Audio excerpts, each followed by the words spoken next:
The 5 presidential candidates, they are competing in 5 northeastern states. We expect Donald Trump to win all 5. The question is, how big are those victories? CNN projects Donald Trump will win the Pennsylvania Republican presidential primary. Donald Trump is the winner in Maryland. Another win for Donald Trump in Connecticut. All 5 contests, Donald Trump wins. At some point, if you're going to beat Donald Trump, you have to beat him on the battlefield. This is the battlefield state by state, and that, frankly, is a romp. They got destroyed. Donald Trump, all 5 states called relatively early in the night. CNN projects Hillary Clinton is the winner in Maryland. In Delaware, CNN has projected Hillary Clinton is the winner. Hillary Clinton is the winner in the Pennsylvania Democratic presidential primary. What a great night. I want to thank the 42nd President of the United States, my husband. CNN projects Bernie Sanders is the winner of the Rhode Island Democratic presidential primary. You know, the best way to beat the system is have evenings like this, where you get record-setting votes, where you get record-setting delegates. Big nights, very big nights for Donald Trump and Hillary Clinton. Well, that's it in a nutshell. Another big night for the U.S. presidential frontrunners. Our latest estimates for the delegates they've earned. For Democrats, former Secretary of State Hillary Clinton now has 1,666 pledged delegates and 502 superdelegates. Vermont Senator Bernie Sanders has 1,359 pledged delegates and 42 superdelegates. A Democrat needs 2,383 total to clinch the party nomination.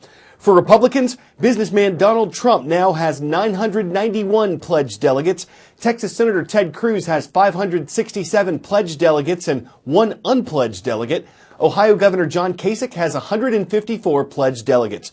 A Republican needs 1,237 delegates to clinch the party nomination. Also, Senator Cruz announced yesterday that if he wins the Republican nomination, he'd choose former business executive and former presidential candidate Carly Fiorina as his vice presidential running mate. Fiorina suspended her campaign on February 10th and endorsed Cruz a month later. It's unusually early for a candidate to announce a running mate. That traditionally happens at the party's nominating conventions over the summer. Next up, the millennial generation. It is now the largest generation in America. That's according to the U.S. Census. Millennials are usually defined as people born between 1981 and 1997. They've just surpassed the baby boomer generation. That's named for folks born during the baby boom after World War II between 1946 and 1964. There are just under 75 million baby boomers.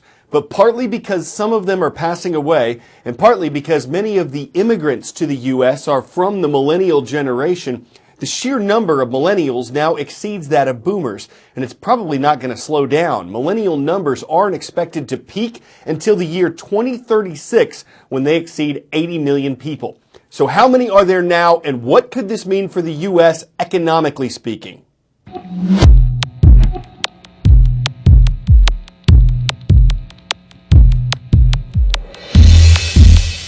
75.4 million. Millennials achieve a milestone. There are 75.4 million Americans aged 18 to 34 years old in the U.S.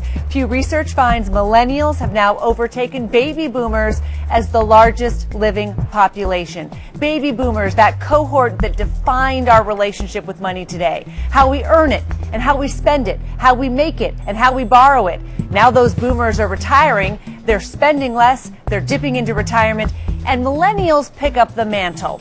But the picture is mixed at best. Bankrate finds the best cities for millennials to launch their career. Big cities like New York, LA, San Francisco, Washington, D.C., and San Jose. Those are also the places eating up their incomes. In New York City, millennials today take home 20% less than Generation X, and they've got lots more debt. It's a generation that's earning less than their parents, putting off marriage, putting off buying a home. Those are defining economic drivers of generations before them.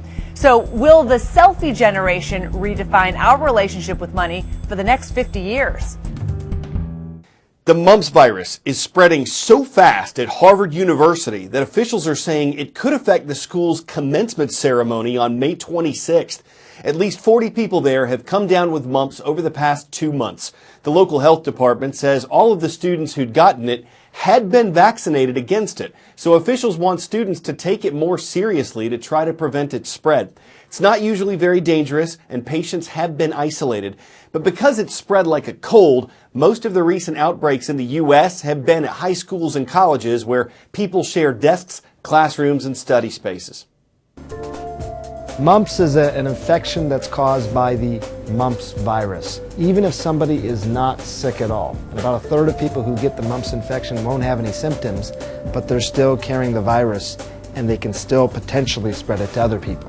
When you get mumps, a lot of times it's going to feel like just about any other viral infection. But the real characteristic about this particular infection distinguishes just about anything else.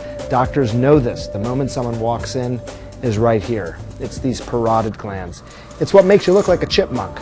Most of us just get 2 shots to protect us against mumps in our lifetime. One when we're about a year old and another one when we're between 4 and 6 years old. But if you're a healthcare worker, if you're someone who may be in close contact with people with mumps, or if you're traveling to an area where mumps is more endemic, you might consider getting another booster shot. With mumps, just like a lot of other viral infections, the treatment is what we call symptomatic. You're basically trying to let the body get through this period of illness. But for most people, it's a lot of sleep, it's a lot of rest overall, staying hydrated, and letting your body overcome this infection. In East Africa, not far from Tanzania's border with Kenya, is the city of Arusha.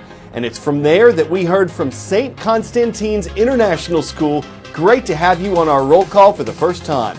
Smyrna Middle School also hasn't been on before. It's in Smyrna, Tennessee, the home of the Panthers.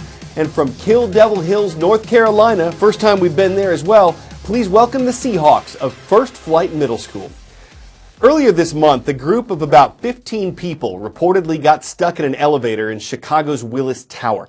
In a separate incident, some USC football players who exceeded an elevator's weight limit got stuck in California.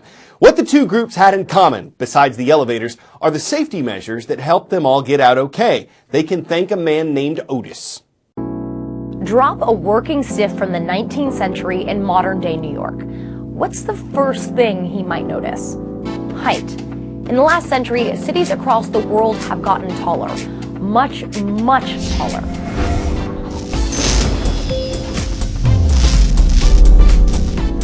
At the start of the 20th century, you'd be hard-pressed to find a building that was more than 6 stories high. Who wants to huff up a flight of stairs longer than that? But then, the modern elevator arrived, and builders raced towards the heavens, constructing massive office skyscrapers containing millions of square feet. Sure, the basic idea was nothing new. Primitive elevators had been around since 236 BC, but they relied on manpower. Lots of it. By the mid-19th century, elevators were deriving their power from water and steam. But the ropes that they relied on weren't so reliable. And that's where Otis comes in. He developed a safety brake that kept the elevator from free falling if the rope broke. It was an innovation that transformed business. Not only could people be shuttled up and down, but so could heavy freight. Now companies could consolidate all of their operations and office furniture in a single building. And that improved accountability, communication, and efficiency. Employees could shuttle from one department to another with a push of a button and a short vertical ride. Industries, likewise, didn't have to compete for geographically important locations. In the 1860s, New York City's financial district was so overcrowded, they considered moving it uptown. But then the elevator came along and allowed Wall Street to grow up. Today, there are an estimated 900,000 elevators in America alone, making 18 billion trips a year, and occasionally giving me vertigo.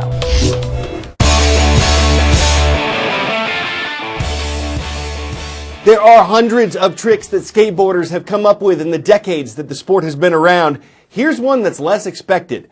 No board. Christopher Chan says this is what he does when it rains and he can't skate. Applying the same principles of balance, physics, and some pretty slick shoes, he and his friends just skid and slide down the hill. At one point, he even tries to ollie, or more accurately, jump a rough spot. Doesn't quite land it. But he might have landed himself a whole new sport. After all, if the shoe fits and slides and slips and side slips and slide slips on slick slides, slide on up with your slickest sliding kicks for one slick ride down a sick skid slip and slide. I'm Carl Azus for CNN Student News.